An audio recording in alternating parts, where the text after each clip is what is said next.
avez cette diapositive que j'aime beaucoup. Et voilà, je vous l'explique, c'est ce que vous avez expliqué dans mon schéma, vous voyez. Celui-là est mieux, là. Celui-là est mieux. Voilà. Homme, femme, spermatozoïde, ovule, première étincelle de vie, qui est cette onde de vie qui va nous accompagner toute notre vie et qui doit être nourrie de manière la plus juste possible. Donc la vie intra-utérine égale 9 mois, comme 90 ans sur Terre. Père, homme, pénis, comme je vous l'ai dit. L'énergie sexuelle d'amour et l'énergie de création. Création sacrée. C'est par cette énergie sexuelle, d'accord, qu'on va créer la vie, le premier œuf. Vivre une vie intra-utérine, naissance, garçon et fille. D'accord? Donc, en perturbant la sexualité, vous n'avez pas de dessin, on perturbe cette onde de vie de création. C'est simple comme le bonjour, non? Tu peux répéter, s'il te plaît? Tu peux répéter à ma place, chère Christiane, elle a compris, Christiane. Tu prends le relais? Tout est perturbé à la création, enfin, à l'acte voilà. de création. Je répète. C'est pas vraiment ça. Si, c'est ça, mais je vais le dire autrement. Si, c'est ça. Voilà. Création, première étincelle de vie. D'accord? Spermatozoïde ovule. Il rentre en fusion. Spermatozoïde ovule. D'accord? Si tu vois les spermatozoïdes, ça ressemble assez à un pénis. Si tu vois un ovule, ça ressemble assez à un vagin. Donc l'acte sexuel pénis qui pénètre le vagin, c'est comme le spermatozoïde qui pénètre l'ovule. La création d'une cellule, c'est spermatozoïde en vie, première étincelle de vie, qui va créer l'onde de vie dont je vous ai parlé, qui va nourrir toute l'énergie qui va permettre le développement de la vie intra-utérine, du fœtus, de l'embryon, du fœtus et de notre existence, qui va nous accompagner toute notre existence jusqu'à la mort. C'est l'onde de vie de la création. Ok. D'accord, l'onde de vie qui nous nourrit. En perturbant à la base l'énergie sexuée de la naissance à l'enfance, d'accord, on va perturber la sexualité des adultes en devenir, et donc on va perturber toute cette onde de vie, toute cette énergie existentielle sacrée qu'il y a à l'intérieur de nous. Merci. Est-ce que c'est plus clair? Non, c'était déjà clair, mais je voulais l'entendre une autre fois. Est-ce que c'est clair pour ceux qui sont sur Zoom? Parce que je sais que là, c'est la partie un peu compliquée. Est-ce que c'est clair? Oui? Ok. D'accord? Ok. Donc c'est pour vous dire l'importance que ça a, c'est-à-dire en détruisant l'énergie sexuée par la sexualité précoce, on détruit toute l'énergie de vie de notre existence. Non seulement on va en faire, comme disent les psychiatres et les psychologues, des perverses, des comportements violents, etc.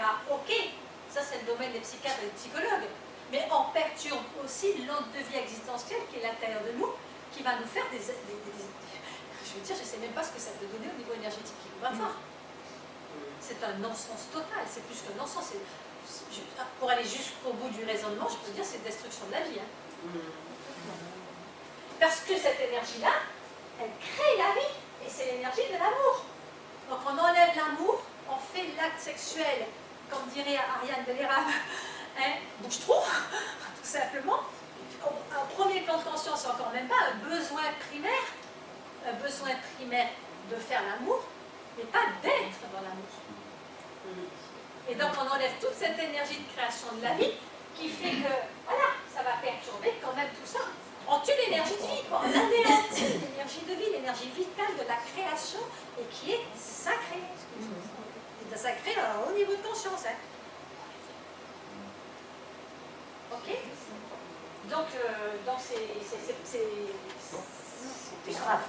Oh oui, c'est très très grave. Non, mais c'est une grave. Bon, il y a le psyché, d'accord. La psychologie, les pervers, la violence, on est d'accord. Mais se rajoute tout ça. Alors, je suis obligée de revenir un peu en arrière pour répondre à la question.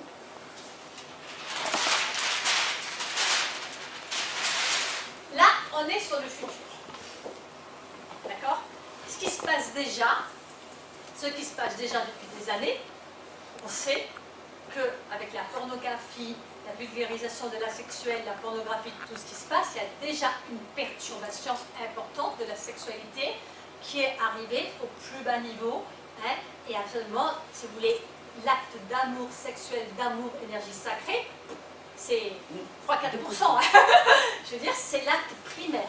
Déjà, on en est rendu là. Déjà. Ok?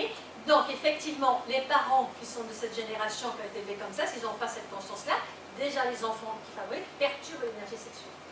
Donc, il y a déjà cette partie-là, qui fait que maintenant, c'est possible. Ces parents-là sont moins réactifs à ce qui se passe.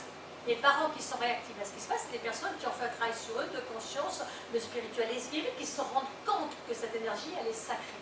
Et tous ceux qui étaient déjà dans ce moule-là, ils ont déjà fait des enfants avec cette perturbation. Hein? Sauf que maintenant, ça va plus loin. Hein? C'est-à-dire, avant, les enfants, ils avaient accès à la sexualité à l'école, pas à l'école, pornographie, ce que tu veux, à l'adolescence, ce que tu veux, mais au moins dans l'enfance, c'était préservé. Tandis que là, on a rajouté une couche pour perturber l'information de l'énergie sexuée pendant l'enfance, qui va faire qu'ils vont avoir des comportements psychologiques déviés, comme le dit l'Église, les psychiatres et les psychologues, mais en plus, ils vont avoir leur comportement cellulaire et leur énergie vitale sexuelle va être complètement polluée, donc maladie immunitaire, donc comportement, impossibilité de se reposer, on va en faire des robots, on va en faire de plus en plus des robots, des gens qui ne se respecteront pas, qui ne respectent rien, ça va toucher le comportement. Là, pour répondre à la question, on leur rajoute une couche.